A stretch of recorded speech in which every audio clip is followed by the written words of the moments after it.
I was rinsing a pan when my phone buzzed. A ping from Serena, my overly honest friend who always had a talent for sharing accidental truths. The message was simple. Oops. Meant to send that to someone else. Attached was a photo. Paris. A stunning balcony. Champagne glasses on the table. Half full, as if love itself was lazy and sipping slowly. But what froze my blood was the hoodie. Gray. Oversized. Familiar. His. I blinked. Zoomed in. That was our money draped over a railing in Paris. My husband's hoodie. His wrist. His watch. And in the reflection of the glass balcony door her. Laughing. Tilted toward him. Wearing my necklace. I didn't scream. I didn't cry. I just stood there, staring at the world, tilting sideways through a filtered Instagram frame. This wasn't the first time. The drunk text from a friend, last summer. The strange scent on his collar in January. The sudden need for solo reflection weekends in cities known for romance. I had felt the sting before, but this was a full slap, and it came with a location tag. He had said it was a guy's trip. A digital detox. No phones, no drama, just whiskey and soccer with the boys. But there was her. With him. On the same trip. The same balcony he claimed he paid extra for because the boys deserved to spoil themselves. And in that moment I made a decision. I grabbed my laptop. Flights. Hotels. Fastest route to heartbreak revenge. A red-eye to Charles de Gaulle. His hotel, Le Marquis Luxe, was tagged in her post. I searched it. There were 2 rooms left. I booked the one right next door to his. As I packed, I didn't tremble. I wasn't afraid of what I'd find. I already knew. What I needed was the performance. The scene. He wanted to live in fantasy. I'd become his nightmare with room service and Eiffel Tower views. By midnight, I was through airport security. A stewardess offered me wine. I declined. I needed my senses sharp. I needed every breath in Paris to count. Because tomorrow, he wouldn't be sipping champagne with his mistress. He'd be choking on it. By the time my taxi pulled up to Le Marquis Luxe, the morning light was just starting to glint off the Seine. Paris always looked romantic in the brochures.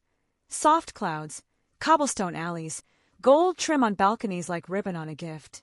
But to me, it looked like a crime scene. The doorman greeted me like I was any other woman traveling alone. But he didn't know I was on a mission. I wasn't here to sightsee.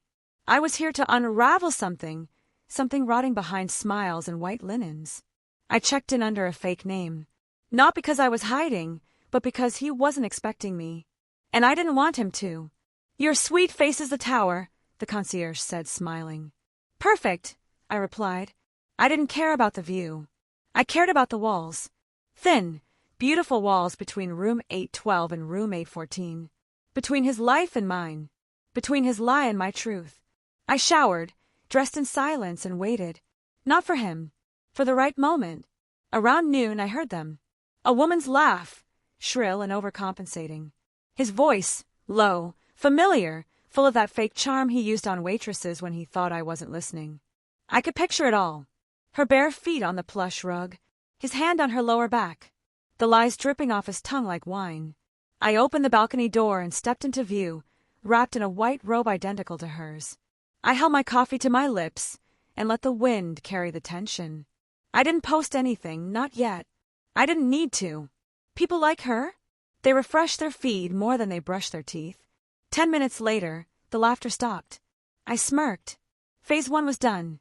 That evening, I walked past their room and left a small box outside their door, wrapped in hotel stationery, tied with a ribbon. Inside was a single item, the receipt for the necklace she was wearing. The one he told me got lost in shipping. Funny how it ended up around her neck in Paris. 20 minutes later, the box disappeared. I ordered dinner, duck confit, rose and creme brulee, and ate on my balcony. Slowly, quietly, waiting. At 11:32 p.m., I heard yelling. Not from me. From next door. Her voice rising. His excuses stumbling out like broken furniture. Something shattered. A glass. A promise. I leaned back, took a bite of dessert, and watched the Eiffel Tower light up. It sparkled like truth. And I wasn't even done yet. The next morning, Paris woke up slower than I did. I had barely slept, but I wasn't tired, Not in the way people expect heartbreak to exhaust you. I felt sharp, cold, clean clarity, like ice water slicing through fog. I dressed with intention. The same robe I wore on our honeymoon, hair down, face bare, expression unreadable. No perfume. No jewelry. Nothing to distract from the truth he was about to see.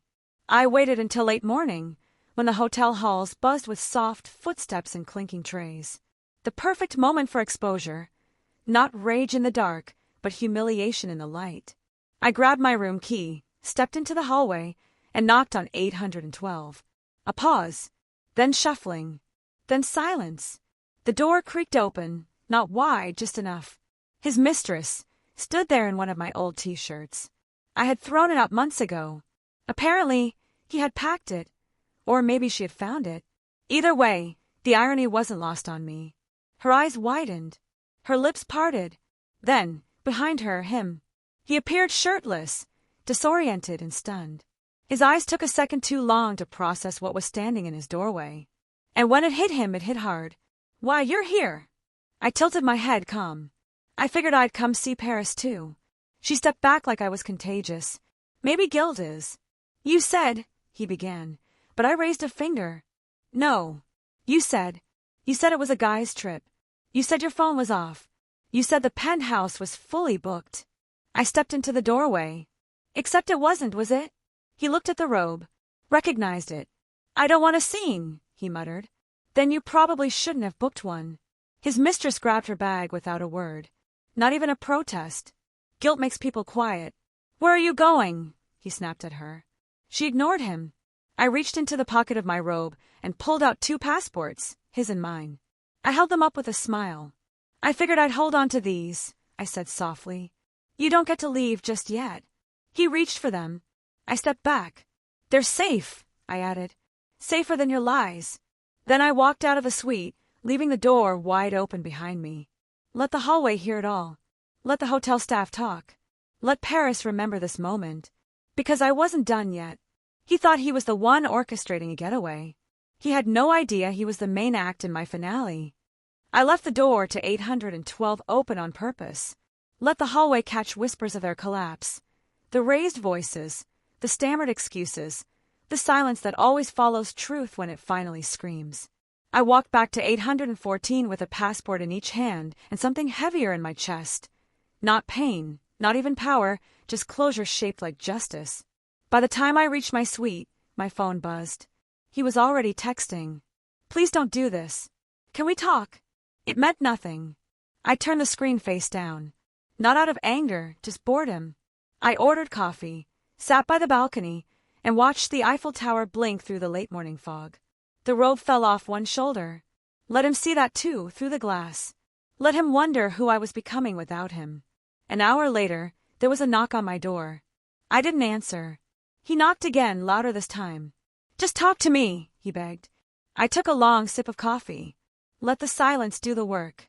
Finally, I opened the door, just enough to meet his eyes. Red-rimmed. Lost.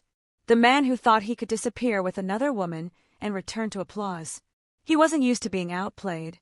"I don't owe you a conversation," I said calmly. "You can't just leave with..." "With what?" "Receipts. Proof. The dignity you left behind on that balcony." I paused. "Or did you mean your passport?" He tried to speak. I held it up between us. "You can book a replacement." "It'll take time," I said. "Which gives you something you've never really had in this relationship, space." Then I handed him a printed invoice, my name, not his, on the penthouse reservation. I had extended the stay by a week. Just for me. "The penthouse was always mine," I added. "You just thought you owned the view." He stood there, stunned, as I closed the door. Click. Done.